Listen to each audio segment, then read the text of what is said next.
Merci de nous rejoindre sur Afro Info 243 dans ce premier numéro du grand dossier de ce mercredi 25 septembre 2024 pour être informé de la situation sécuritaire de l'Est de la République démocratique du Congo. Vous le savez très bien que l'Est de la RDC est agressé par son voisin, le pays de Paul Kagame. En tout cas, dans le cadre de ces missions régaliennes, voulait dire les forces armées de la République démocratique du Congo poursuivent la traque de tous les groupes armés étrangers sans distinction, indique le lieutenant-colonel Guillaume Njike Kaiko, porte-parole des forces armées de la République démocratique du Congo et du gouverneur militaire du Nord Kivu sur son compte X et Twitter.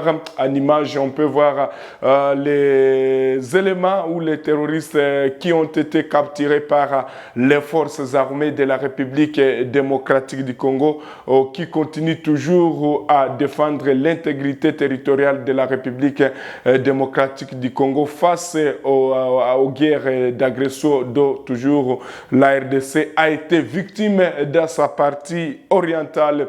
Pendant ce temps, les États-Unis d'Amérique rejettent les solutions militaires à cette crise qui secoue l'Est de la République démocratique du Congo. Les rebelles du M23 soutenus en hommes et munitions par les Rwandais de Paul Kagame ont attaqué les positions des jeunes résistants Wazalendo à Nyangé. Nous sommes dans le territoire de Massissi. Hier mardi, nous sommes en groupement Bachali Mokoto dans le village de Nyangé, Biboué. En tout cas, ce sont des villages qui sont juste à côté parce qu'on peut quitter Biboué, voulait dire Mpati, Biboué, Nyangé et puis d'autres villages. Alors, il y a eu des attaques de ces terroristes AM23, RDF, sur les positions des jeunes résistants Wazalendo du côté toujours du territoire de Massissi. Et là, les jeunes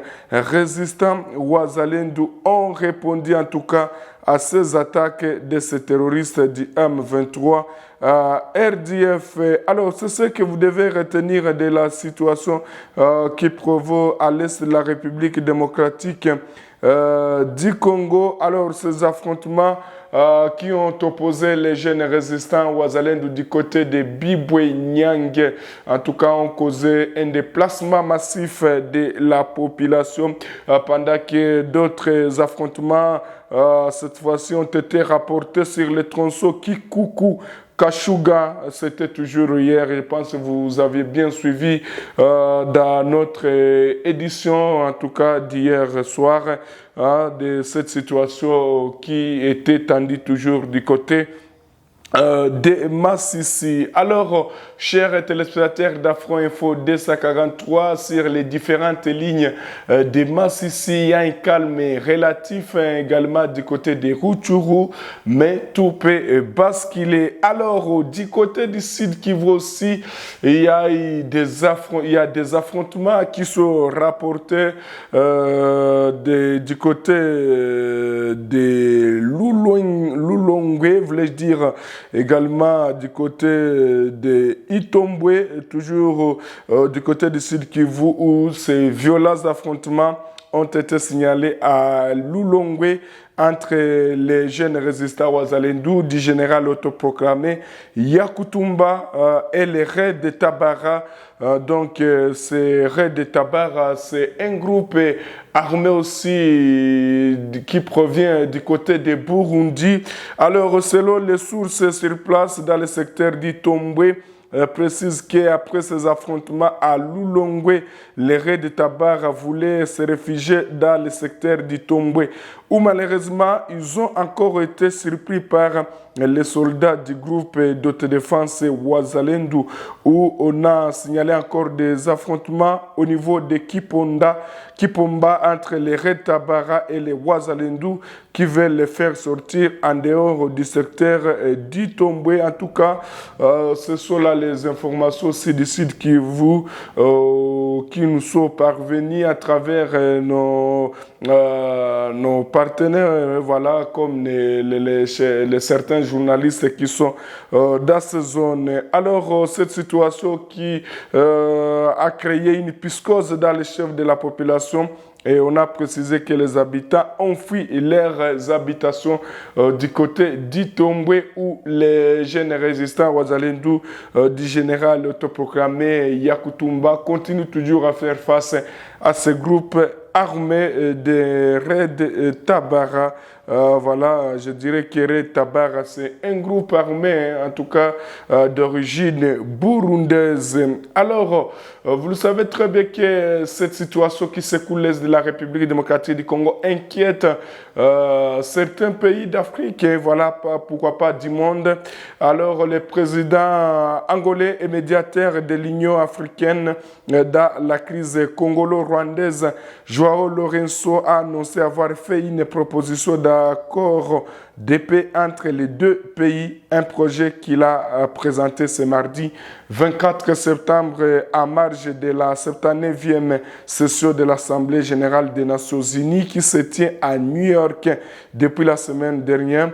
Dans le cadre du processus de Luanda, il a été possible de parvenir à un cessez-le-feu à l'est de la République démocratique du Congo, un cessez-le-feu qui entre en vigueur le 4 août de cette année afin de consolider les progrès réalisés. La République, voulait dire la République d'Angola a fait une proposition d'accord de paix en coopération avec la République démocratique du Congo et la République du Rwanda, a indiqué le président angolais dans une vidéo relayée par plusieurs médias, alors que toujours le président aussi congolais séjourne du côté des États-Unis. Il y a les États-Unis qui réitèrent la volonté d'appuyer la République démocratique du Congo qui fait face à la crise humanitaire dans sa partie est, dans ce cadre du soutien à la résolution pacifique de la crise sécuritaire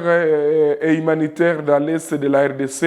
Ce mardi, donc hier, la ministre d'État Kaikwamba a rencontré Molly Fee, et en tout cas, elle est sous-secrétaire d'État américain aux affaires étrangères à New York. Selon le ministère des Affaires étrangères de la RDC, les deux ont discuté du soutien des États-Unis à la résolution pacifique de la crise sécuritaire et humanitaire dans l'est de la République démocratique du Congo, alors que toujours les M23 soutenus en hommes et munitions par Kigali continuent toujours en tout cas à attaquer les positions des jeunes résistants Wazalendo.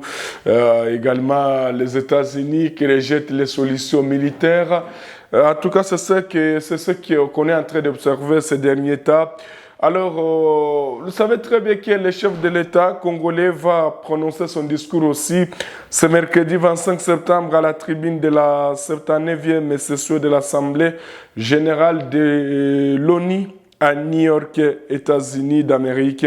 Selon le compte Twitter de la présidente de la République, Félix Tshisekedi va plancher sur d'importantes questions, notamment sur les efforts qu'il déploie en vue du rétablissement de l'intégrité territoriale de la RDC, sur la collaboration entre les pouvoirs de Kinshasa et la MONUSCO. Le chef de l'État est arrivé à New York depuis dimanche dernier à la tête d'une forte délégation de nombreux autres chefs d'État où des gouvernements sont attendus et devraient chacun prononcer un discours sur la marche du monde, où au cours de cette rencontre, l'Assemblée générale est la principale instance d'élaboration des politiques des Nations Unies et les rassemble les 193 membres qui composaient l'organisation. Les sessions offrent un espace de discussion multilatéral unique pour débattre de l'ensemble des thèmes couverts par la Charte des Nations Unies. chacun des États membres des Nations Unies dispose d'un vote égal. Alors, chers téléspectateurs, c'est ce que vous devez retenir. Alors qu'à Kinshasa, les militants des partis politiques de l'opposition sont en sit-in ce mercredi 25 septembre 2024 devant le palais de justice à Kinshasa-Gombe pour réclamer la libération des prisonniers politiques Kabund Mukebayi, Kikuni Safu et les activistes des mouvements ainsi que de la société civile. Merci à tous les téléspectateurs qui sont fidèles à cette chaîne Afro-Info D143. Les informations continuent.